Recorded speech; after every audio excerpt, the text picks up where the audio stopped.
Hey guys, and welcome to LowLevelProd. In this video I want to show you the creation of Connected Worlds, a little indie game I created within the last week or so while the lockdown started here in Germany. First I thought about participating in a game jam, but currently there aren't any interesting game jams, so I scrapped this idea and made my own little jam with just me. So it really wasn't a game jam, but let's dive directly into this behind the scenes video.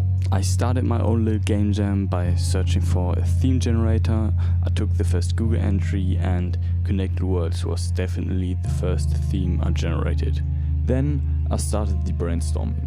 My first idea were two with the chain connected worlds where you have to move to avoid obstacles. I was so convinced of this idea that I directly started to make art for this game without a further concept besides two connected planets. But I was very optimistic that this will be fun. And surprise, it wasn't. After one day of developing and much tweaking, I scrapped this idea because the game feel wasn't right. It felt like the game idea had to be polished very much to be fun.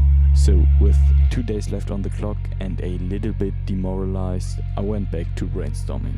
The next game that came up to my mind was a basic 2D platformer, but the twist is there are two characters, one in a second world, and together they have to work out solutions for puzzles. I again headed directly into art and made these two little player sprites. Then I started programming. First a basic 2D character controller, I'll link a video in the description, and after a bit of tweaking I could also use the same character controller upside down. To make my first build, I also implemented a way to switch between the characters. After the build worked out well, I started with the button and then made a door. With these two elements I built the first levels.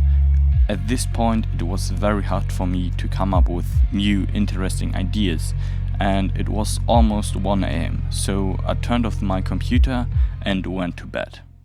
The next morning I thought about what to do next, and I decided to make more puzzle elements, because a button and a door aren't really interesting. So I added spikes, which will restart the level, falling platforms, and an elevator, which definitely worked directly from the beginning. I'm definitely one of the best programmers in the world, definitely, no doubt. Because I wasn't motivated and a little bit tired, I just created a few more levels and made no sound effects, although I had 5 hours left to work. And half hour I spent it on making the main menu, and then I made some post-processing effects and a cover to publish the game on itch.io. It's linked in the description. After this creation I have to say I probably won't make it again like this, because I need the pressure of a game jam to really stay motivated. Thank you for watching until now. I hope you enjoyed it. Give me some feedback. We'll see us next week.